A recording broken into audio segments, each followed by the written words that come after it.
سورہ یوسف آیت نمبر 16۔ اعوذ باللہ من الشیطان الرجیم، بسم اللہ الرحمن الرحیم۔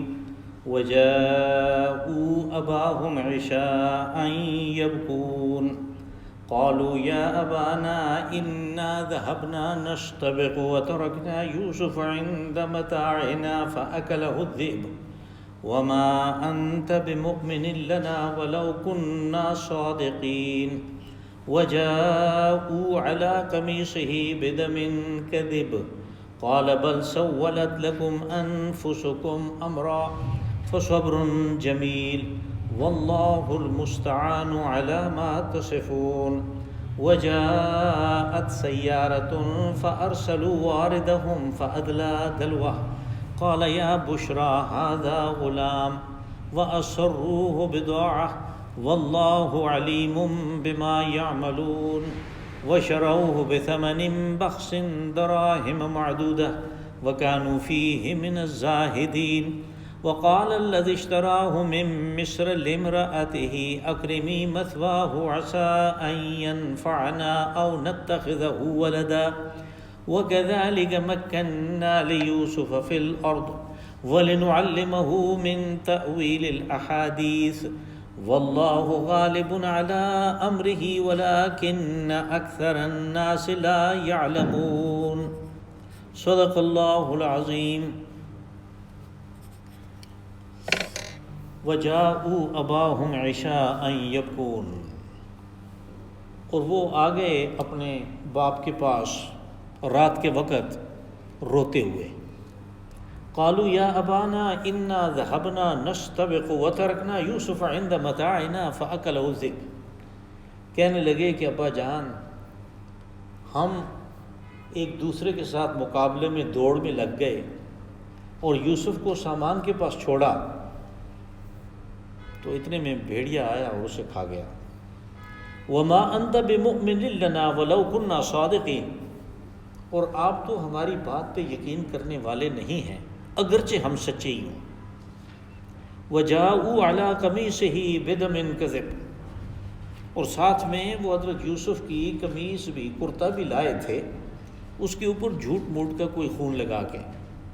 قال بل سولت لكم انفسكم امرا، حضرت یعقوب علیہ السلام نے فرمایا کہ یہ بات تم نے اپنے جی سے گھڑ لی ہے۔ فصبر جمیل، بس میرے لیے صبر ہی ایک اچھی چیز ہے۔ واللہ المستعان علی ما تصفون، اور اللہ سے ہی مدد طلب کرنی ہے اس چیز کے اوپر جس کے ساتھ تم مشابہت دے رہے ہو، متصف کر رہے ہو۔ وجاءت سیارۃ فارسلوا واردہم فادلی دلوہ، اور پھر وہاں سے ایک قافلے کا گزر ہوا اور انہوں نے اپنے اس سقا کو بھیجا جس نے کنویں میں ڈول ڈالا۔ قال یا بشرى ھذا غلام، تو جب اس نے دیکھا کہ ڈول کے ساتھ تو ایک لڑکا ہے تو اس نے کہا قافلے والو خوشخبری ہو، یہاں ایک لڑکا ہے۔ وَأَسَرُّوهُ بِضَاعَةٍ، اور پھر اس کو انہوں نے ایک جنس، تجارت کی جنس سمجھ کر کے چھپا لیا۔ واللہ علیم بما یعملون، اور جو کچھ وہ کر رہے تھے اللہ اس کو جانتا ہے۔ وشروہ بثمن بخس دراہم معدودہ، اور پھر انہوں نے حضرت یوسف علیہ السلام کو چند کھوٹے سکوں کے عوض فروخت کر دیا۔ وکانوا فیہ من الزاہدین، اور وہ اس معاملے میں کچھ زیادہ لالچ نہیں رکھتے تھے۔ وقال الذی اشتراہ من مصر لامرأته اکرمی مثواه عسى ان ينفعنا او نتخذه ولدا، اور جس شخص نے مصر میں ان کو خریدا اس نے گھر جا کے اپنی بیوی سے کہا کہ اس کو باعزت طریقے پہ رکھنا، ہو سکتا ہے یہ ہمارے لیے نفع بخش ہو یا ہم اس کو متبنہ بنا لیں، بیٹا بنا لیں۔ وَكَذَلِكَ مَكَّنَّا لِيُوسُفَ فِي الْأَرْضِ، اور یوں ہم نے اس ملک میں، اس زمین میں یوسف کے لیے راہ ہموار کی۔ وَلِنُعَلِّمَهُ مِن تَأْوِيلِ الْأَحَادِيثِ، اور پھر اس کو منتخب کیا اس کام کے لیے کہ اس کو بات کی تہ تک پہنچنا آئے. واللہ غالب علی امرہ ولکن اکثر الناس لا یعلمون. اور اللہ اپنے معاملات میں غالب ہے، یعنی وہ جو ارادہ کرتا ہے وہ کر لیتا ہے، لوگوں کی اکثریت اس بات کو جان نہیں سکتی. یہ ہم رمضان سے پہلے حضرت یوسف علیہ السلام کے واقعہ پہ اور سورہ یوسف میں اپنے ترتیب کے دروس جاری رکھے ہوئے تھے. جو کچھ اس سے پہلے گزرا وہ یہ تھا کہ حضرت یوسف علیہ السلام سے حضرت یعقوب علیہ السلام کی جو شدید محبت تھی باقی بیٹوں کو چھوڑ کے جو بڑے تھے اور جو ان کے لیے کام کر رہے تھے اصل میں، تو اس سے ان کو حضرت یوسف سے نفرت ہو گئی کہ ایک چھوٹے کو جو کہ کسی کام کا بھی نہیں ہے فی الحال یہ اتنا زیادہ چاہتا ہے. تو اصل میں حضرت یعقوب علیہ السلام ایک جلیل القدر نبی ہونے کی حیثیت سے انہیں اس بات کا اندازہ ہو گیا کہ یہ مستقبل کا نبی ہے، جبکہ ان باقیوں میں جو بڑے تھے ان میں کوئی نبی نہیں تھا. تو اس لیے وہ حضرت یوسف علیہ السلام کا زیادہ خیال رکھتے تھے، زیادہ اپنے پاس رکھتے تھے اور زیادہ محبت کرتے تھے. انہوں نے طیش میں آ کے ایک پلان بنایا، ایک منصوبہ بنایا کہ ان کو باپ کی نظروں سے اوجھل کرتے ہیں. جب وہ آپس میں بحث مباحثہ کر رہے تھے تو کسی نے کہا کہ اس کو مار دیتے ہیں. پھر آخر ان کی رائے اس پہ ہوئی، اس لیے کہ ایک نے کہا کہ مارتے نہیں ہیں، قتل نہیں کرتے، اس کو کسی اندھے کنویں میں ڈال دیتے ہیں. تو انہوں نے حضرت یوسف علیہ السلام کو کنویں میں ڈال دیا اور وہاں سے قافلے کا گزر ہوا. یعنی یہ تجارتی قافلوں کے راستے کے اوپر یہ بستیاں تھیں، چونکہ راستوں پہ تھیں اس لیے وہاں پہ کنویں بھی موجود تھے کہ قافلوں کو پانی کی ضرورت ہوتی ہے، ان کے ساتھ جانور ہوتے ہیں جن کے اوپر وہ سواری کرتے ہیں، ان کو بھی پانی چاہیے، انسانوں کو بھی ہر کام کے لیے پانی چاہیے. تو تجارتی راستے وہی ہوتے ہیں کہ جن کے اوپر کنویں بنے ہوئے ہوتے ہیں. تو وہاں سے ایک تجارتی قافلے کا گزر ہوا اور قرآن حکیم نے اس کی بات کی وضاحت ضروری نہیں سمجھی اور ضروری نہیں اس لیے اس کو بیان نہیں کیا. تو رات میں اس کی بڑی تفصیل ہے کہ یہ تجارتی قافلہ جو وہاں سے گزرا یہ کس قسم کے لوگوں کا تھا، اور یہ کہ انہوں نے حضرت یوسف علیہ السلام کو نکالا اور ایک اور قافلہ تھا اس کے ہاتھ پہ فروخت کر دیا. اور پھر ایک جگہ پہ تالمود میں یہ بھی ہے کہ انہوں نے جب نکالا تو یہ بھائی دوبارہ پہنچ گئے، یہ ہمارا بھائی ہے، اور انہوں نے پیسے لیے ان سے، یعنی 20 درہم وہاں پہ تذکرہ ہے کہ 20 درہم لیے. اور پھر انہوں نے آگے جا کے منڈی میں فروخت کیا. لیکن جو وہ چلتے گئے حضرت یوسف علیہ السلام کو ساتھ لے کے انہیں اندازہ ہوتا گیا کہ یہ تو جہاں بھی ہم جائیں گے اس کو کوئی غلام تسلیم کرنے کے لیے تیار نہیں ہے، اس لیے کہ غلاموں کی اٹھان، ان کی تربیت، ان کی شکل و صورت کچھ اور ہوتی ہے، اور حضرت یوسف علیہ السلام جنہوں نے ماں باپ کی زبردست محبت پائی تھی ان کی تربیت، ان کی شکل و صورت کچھ اور تھی. اس لیے انہوں نے ان کو جیسے تیسے تھا اس کو فروخت کر دیا. یہ بات آگے آئے گی تو میں اس کو یعنی لغت کے ذریعے سے واضح کروں گا. تو یہ اس کا تسلسل ہے جو آج کے درس میں آئے گا کہ وہ آگے جا کے فروخت ہو گئے، اور جب فروخت ہو گئے تو پھر جو خریدنے والا جو ہے اس نے ان کا اکرام کیا اور بیوی کو بھی کہا کہ اس کو غلام مت سمجھو اور اس کے ساتھ غلاموں جیسا برتاؤ نہیں کرو، بلکہ اس کو باعزت طریقے پہ رکھو، یہ ہمارے لیے نفع بخش ہوگا. یعنی وہ آدمی کو سوجھ بوجھ والا تھا. تو اللہ پاک نے فرمایا کہ وَجَاءُوا عَلَىٰ عِشَاءً يَبْكُونَ، اور وہ حضرت یوسف علیہ السلام کو ٹھکانے لگانے کے بعد روتے ہوئے باپ کے پاس آ گئے. اب لغت میں بڑی عجیب بات ہے کہ انہوں نے یہ کام تو اپنی مرضی سے کیا کہ حضرت یوسف علیہ السلام سے کسی طرح جان چھڑائیں، لیکن قرآن حکیم نے یہاں پہ لفظ یبکون استعمال کیا جو بکا یبکی سے ہے، اور یہ اس رونے کو کہتے ہیں جو غم سے ہو. یعنی جب آدمی غم کی وجہ سے روتا ہے، کبھی کبھی ایسے بھی ہے کہ وہ غم سے نہیں بہانے سے مکر سے روتا ہے، جس کو وہ کہتے ہیں مگر مچھ کے آنسو، کروکوڈائل ٹیئرس. بالکل یہی محاورہ جو ہے عربی میں بھی استعمال ہوتا ہے، لیکن قرآن حکیم نے وہ استعمال نہیں کیا، کہا یبکون. وہ اس لیے کہ بالآخر وہ تھا ایک معصوم خوبصورت لڑکا، ان کا بھائی، تو اس کے ساتھ یہ کام کرنے کے بعد وہ خوش نہیں رہ سکتے تھے. وہ واقعی غم میں مبتلا تھے کہ ہم نے اتنا بڑا گناہ کیا، اور گناہ بھی یہ کیا کہ اپنے ایک بھائی کو ضائع کر دیا. اور پھر ان کا ایک بھائی جو سب سے بڑا تھا یہودا، اس کے بارے میں تو یہ بات ہے کہ اس نے تو راستے میں بھی ان کو کہا کہ یہ کرنے کا تمہیں کیا فائدہ ہوا. تو وہ یبکون یعنی وہ رو رہے تھے اور غم کی وجہ سے رو رہے تھے، کیا ہم نے غلط کام کیا ہے. قالوا یا ابانا انا ذهبنا نستبق، کہنے لگے ابا جان ہم وہاں گئے تو ہم تو دوڑ میں لگ گئے. سباق کہتے ہیں مقابلے میں دوڑنے کو، دوڑ کا مقابلہ ہوتا ہے. عرب میں آپ جائیں تو وہاں پہ جو یہ کافی یہ کھیل ہوتا ہے جو ہمارے ہاں کم ہے، اگر کہیں ہے بھی ہے تو جوئے کے لیے ہے، یہ گھوڑوں کی دوڑ. تو وہ جو گھوڑوں کی دوڑ کا میدان ہوتا ہے اس کے بعد لکھا ہوا ہے سباق الخیل، یعنی گھوڑ دوڑ کا میدان. تو وہ آپس میں مقابلے میں ایک دوسرے سے آگے نکلنے کے لیے دوڑنے لگے، یہ انہوں نے کہا. اور یوسف کو وہ چھوٹے ہیں، وہ ان کے ساتھ مقابلہ نہیں کر سکتے تھے، تو انہوں نے کہا کہ ہم نے اپنے سامان کے پاس ان کو بٹھا لیا. آپ کو یاد ہوگا ہم نے کہا تھا کہ یہ ایک قسم کی گویا پکنک تھی، جس پہ وہ یوسف علیہ السلام کو بھی لے گئے، خود بھی چلے گئے. تو کچھ سامان بھی تھا ان کے پاس، تو اس سامان کے پاس وہ کہتے ہیں ہم نے ان کو بٹھایا.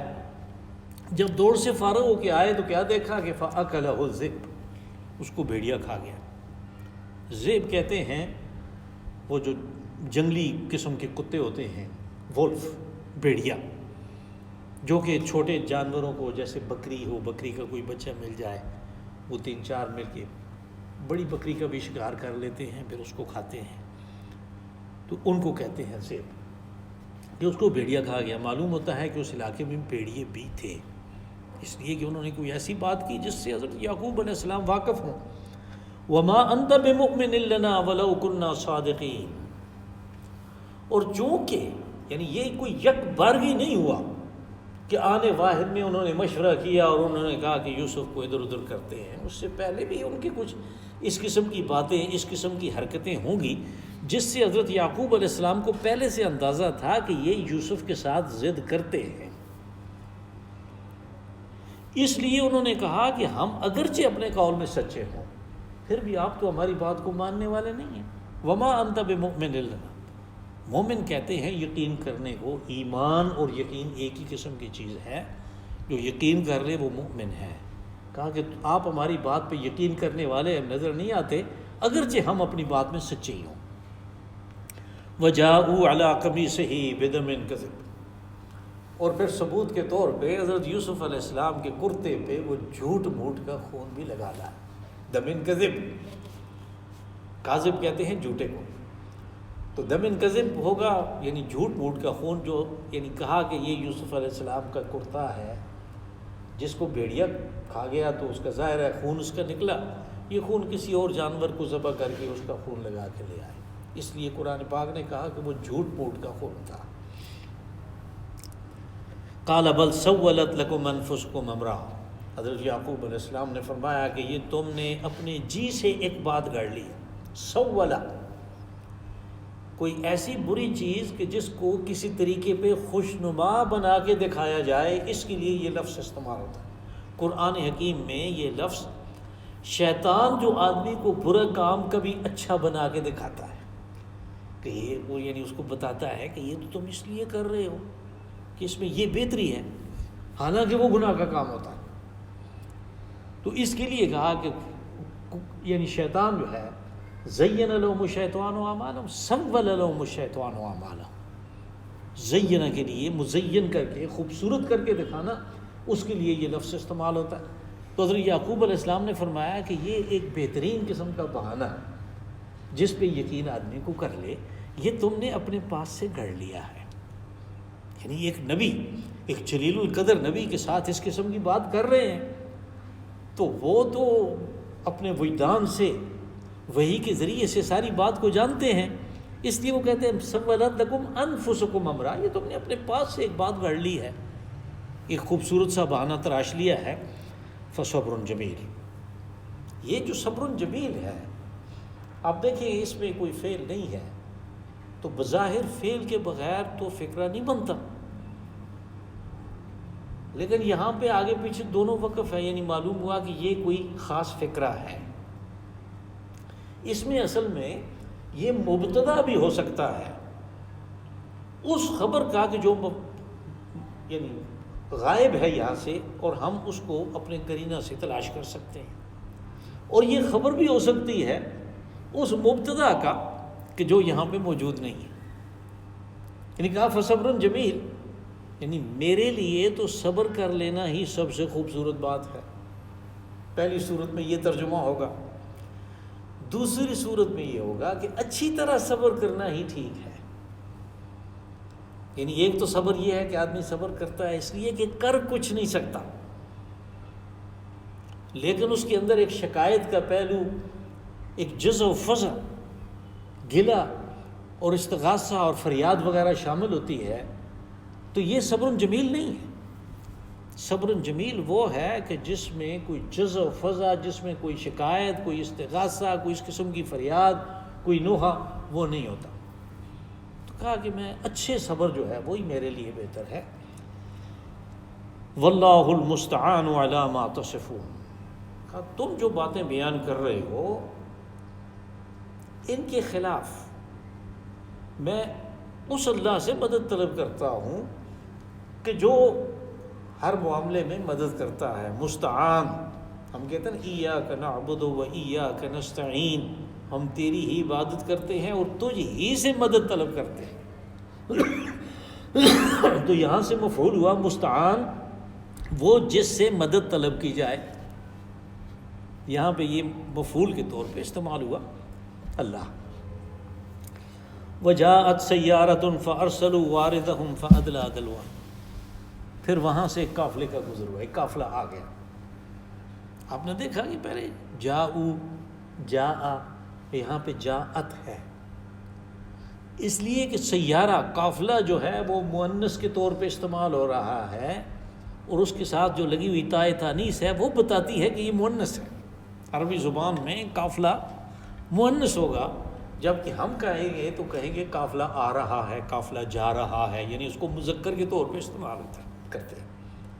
تو چونکہ عربی میں مؤنث ہوتا ہے تو مؤنث کی جو ظاہری علامت ہے تائے تانیث، سیارتن، یہ آ گئی، تو پھر اس کے ساتھ مؤنث کا صیغہ استعمال ہوا جاءت، قافلہ آ گیا۔ فارسلوا واردہم، وارد کہتے ہیں اس آدمی کو جو قافلے والوں نے رکھا ہوتا ہے، وہ تھوڑا آگے جا کے پانی کے بارے میں انتظام کرتا ہے، اس لیے کہ جانوروں کی اور انسانوں کی جو پیاس ہے اس کی شدت میں جھگڑا ہونے کا خطرہ ہوتا ہے۔ جہاں پہ پانی ہو وہاں پہ جھگڑا ہو جاتا ہے۔ صحابہ کرام کی زندگی میں رسول اللہ صلی اللہ علیہ وسلم کی موجودگی میں غزوہ بنو مستلق میں حضور صلی اللہ علیہ وسلم موجود ہیں، لیکن پانی کے اوپر جھگڑا ہو گیا،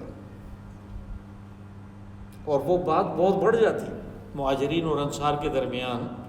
رسول اللہ صلی اللہ علیہ وسلم کو خبر ہوئی اور آپ نے ان کو اعلان کیا کہ جاؤ اپنا اپنا کام کرو، پانی پہ جھگڑا ہو جاتا ہے۔ تو پس وہ اس آدمی کو جس کا کام قافلے میں پانی کے لیے کھوج لگانا اور پانی کا انتظام کرنا، اس کو تھوڑا آگے بھیجتے ہیں، یہ وہ ہے وارد سقا، یعنی جس کا کام پانی کا انتظام کرنا ہے۔ فارسلوا واردہم، اس قافلے والوں نے اپنے اس سقا کو بھیجا، اور اس نے کہ پانی کا پہلے سے انتظام ہو تاکہ لوگ آتے ہی پانی ان کو ملے اور وہ پی لے، جھگڑے کی بات ہی نہ ہو۔ تو اس نے فادلی دلوہ، اب یہ جو لفظ ہے یہ پہلے بھی ہم پڑھ چکے ہیں، یہ بڑا دلچسپ لفظ ہے۔ دلوہ کہتے ہیں ڈول کو، اب ڈول کا کام کیا ہے کہ ایک اس کا سرا جو ہے ڈول باندھا ہوا ہے رسی سے اور سرا کسی آدمی کے ہاتھ میں ہے، اس نے ایک کنیکشن، ایک رابطہ کر دیا اس چیز اور اس کے درمیان۔ پھر یہاں سے یہ لفظ استعمال ہوا، یعنی کسی کو ورغلانے کے لیے کہ آپ کیا کرتے ہیں کہ اس کے اوپر ڈول ڈالتے ہیں۔ اردو میں یہ ضرب المثل استعمال ہوئی، اور قرآن حکیم نے اس کو استعمال کیا سورہ بقرہ میں، وَتُدْلُوا بِهَا إِلَى الْحُكَّامِ، تدلو کہ پہلے حرام مال کمایا، اس حرام مال کو استعمال کیا صاحب اقتدار لوگوں کے اوپر ڈول ڈالنے کے لیے، تاکہ مزید اپنے لیے حرام کمانے کی راہ ہموار کر سکیں۔ وَتُدْلُوا بِهَا إِلَى الْحُكَّامِ، کہا پہلے تم حرام کھاتے ہو، پھر اس حرام کو استعمال کرتے ہو مزید حرام کمانے کے لیے، ڈول ڈالتے ہو حکام کے اوپر، صاحب اقتدار لوگوں کو اپنے جال میں پھنسانے کے لیے۔ لِتَأْكُلُوا فَرِيقًا مِّنْ أَمْوَالِ النَّاسِ بِالْإِثْمِ، تاکہ دوسروں کا مال تم گناہ کرتے ہوئے، ان کا حق تلفی کرتے ہوئے کھا لو۔ تو یہاں سے ادلا دلوا، یعنی اس نے ڈول ڈالا پانی کے اندر۔ قال یا بشرا ھذا غلام، حضرت یوسف علیہ السلام نے جب ڈول دیکھا تو معلوم ہو گیا کہ کوئی اوپر ہے، تو آپ نے ڈول کو پکڑ لیا کنویں سے نکلنے کے لیے۔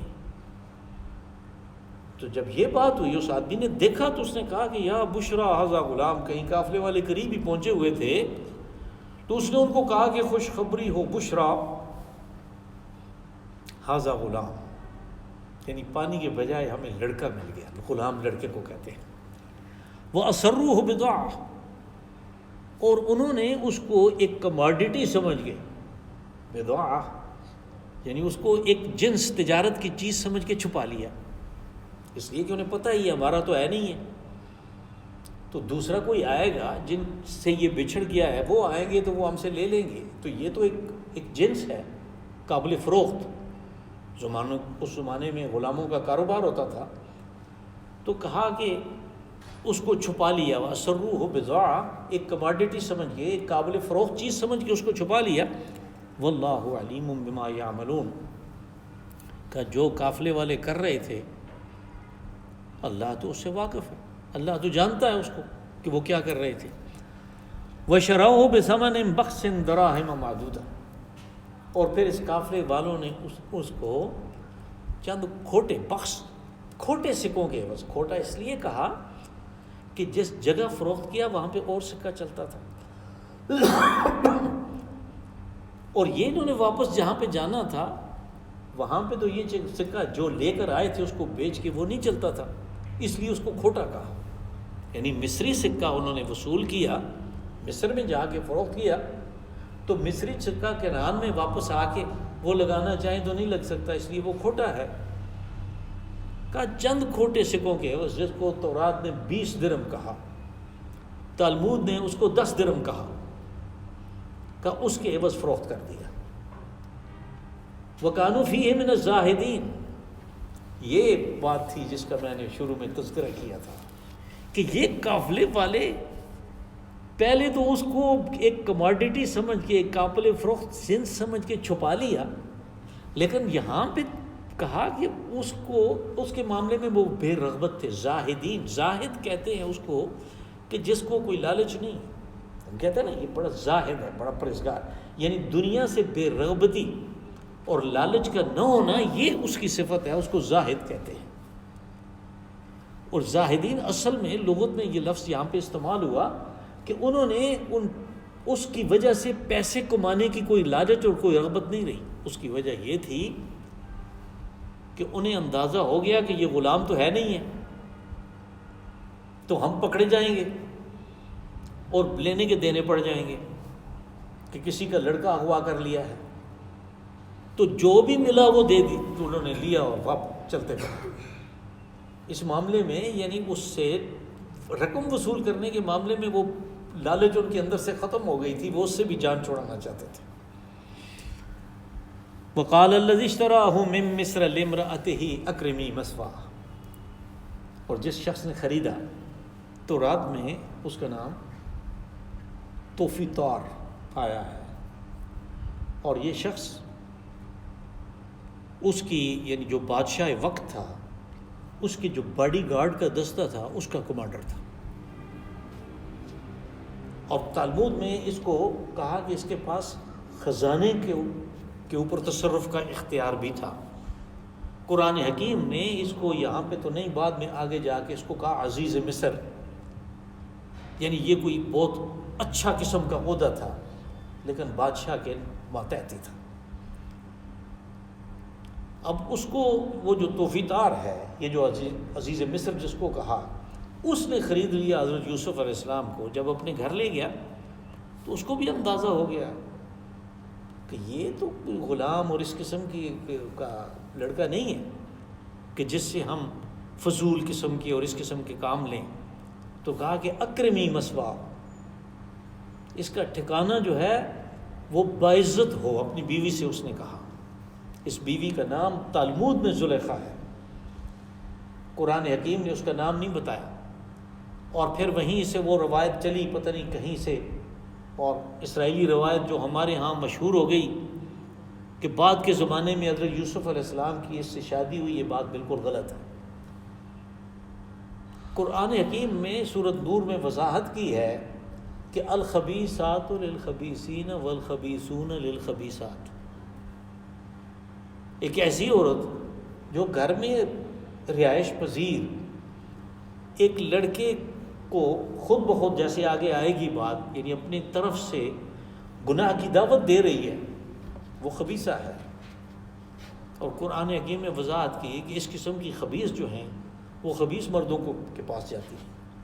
وَالطَّيِّبَاتُ لِلطَّيِّبِينَ وَالطَّيِّبُونَ لِلطَّيِّبَاتِ، اور جو پاکیزہ ارادوں کے اور اعمال کے لوگ ہیں ان کے لیے پاکیزہ عورتیں بھی ہیں۔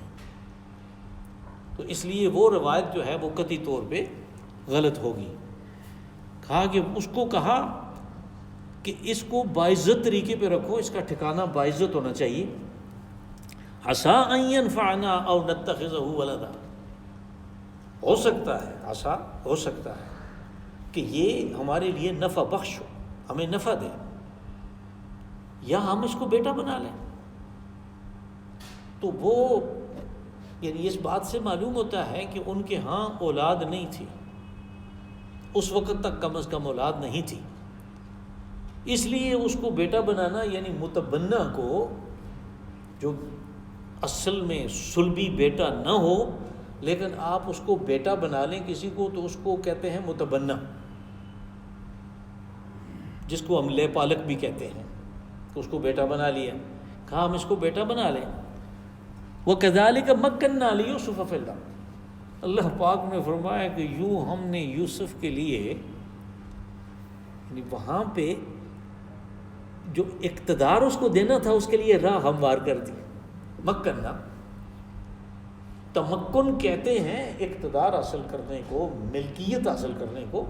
ہم نے اس کو اقتدار کے لیے اس کے لیے راہ ہموار کر دی کہ وہ صاحب اقتدار جو تھا اس کے گھر میں پہنچ گیا، اور وہ کہہ رہا تھا کہ میں اس کو متبنہ بنا لوں گا، اپنا بیٹا بنا لوں گا۔ تو اللہ پاک نے فرمایا ہم نے اس کے لیے اقتدار کی راہ ہموار کر دی۔ وَلِنُعَلِّمَهُ مِن تَأْوِيلِ الْأَحَادِيثِ، پہلے اس واو کی بات کر لیں کہ جو یہاں پہ آئی ہے وَلِنُعَلِّمَهُ، یہ عطف تو موجود ہے لیکن اس آیت میں اس عطف کا معطوف علیہ نہیں ہے۔ یعنی واو تو وہاں استعمال ہوتی ہے کہ جہاں ہم کہتے ہیں مثال کے طور پہ اسلم کمرے میں آیا اور اس نے پانی پیا، یہ جو اور ہے اس کے بعد اس نے ہم نے کہا تو ہر ایک سمجھ گیا کہ یہ اسلم کی بات ہو رہی ہے۔ یہ اور جو تھا یہ واو یہ عطف ہے، اور جو پیچھے اسلم تھا وہ معطوف علیہ ہے، یہ اس کے اوپر عطف ہے کہ اس نے پانی پیا۔ یہاں پہ تو معطوف علیہ ہی نہیں ہے۔ اب اس قسم کے موقع پہ کہ جب معطوف علیہ بالکل واضح ہوتا ہے تو اس کو بیان نہیں کیا جاتا اس لیے کہ قرینہ اس کو واضح کرتا ہے، اور یہ اس لیے نہیں کیا جاتا کہ یہ کلام کا ایجاز ہے اور اس کے ذریعے سے جو قاری ہے، جو پڑھنے والا ہے، اس کی نظر اصل چیز کے اوپر رہتی ہے۔ بس اس کو ہم یعنی قرینے سے اپنے پاس سے متعین کر سکتے ہیں کہ معطوف علیہ کیا ہے، کہا منتخب کیا ہم نے اسے، وَلِنُعَلِّمَهُ مِن تَأْوِيلِ الْأَحَادِيثِ، اس کو منتخب کیا، اس کو چن لیا ہم نے، اور اس چننے کے ساتھ ہم نے اسے بات کی تہ تک پہنچنا سکھایا۔ اب یہ دیکھیں کہ جہاں سے وہ آئے ہیں وہ غیر متمدن علاقہ ہے، وہاں پہ قبائلی سسٹم ہے، کوئی حکومت نہیں ہے،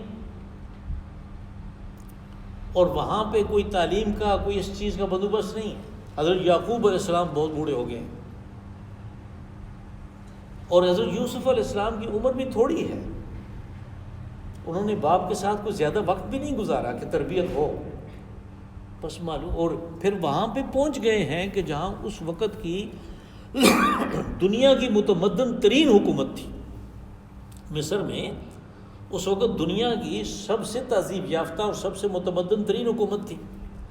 اب اس حکومت میں اللہ نے فرمایا کہ ہم نے اس کے لیے راہ ہموار کی، اقتدار کی، اقتدار کی راہ ہموار کی، تو ہم نے اس کو منتخب کیا کس کے لیے؟ بات کی تہ تک پہنچنا، اس لیے کہ اقتدار والا جو ہے، جو حاکم ہے، جو حکمران ہے، جس نے ایک ملک کو چلانا ہے، اس کے نظم و نسق کو چلانا ہے، اس کو ہر بات کی تہ تک پہنچنے کا علم ہونا چاہیے۔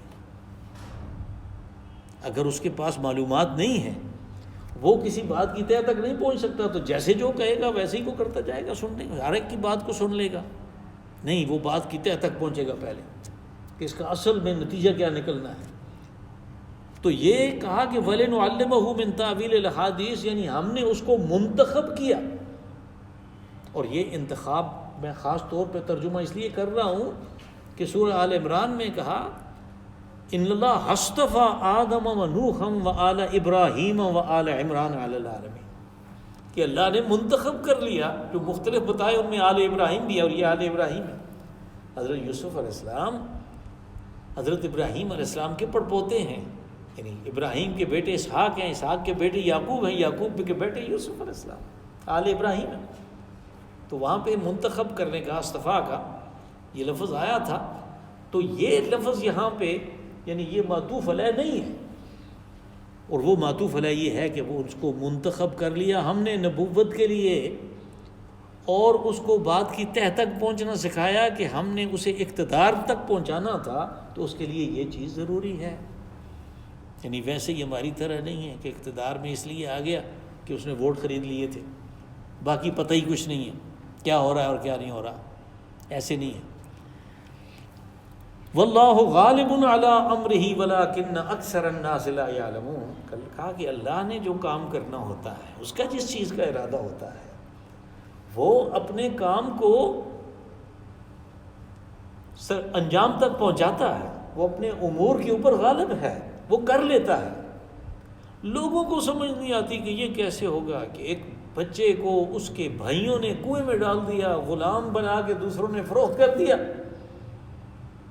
اب اللہ کہتا ہے کہ میں نے اسے بادشاہ بنانا ہے مصر کا، دنیا کی متمدن ترین حکومت کا۔ لوگوں کو اس بات کی سمجھ نہیں آتی، لیکن وہ کہتا ہے کہ میں اپنے امور کے اوپر غالب ہوں، میں کر لیتا ہوں۔ اللہم صلی وسلم وبارک وانعم علی عبدک ورسولک ونبیک محمد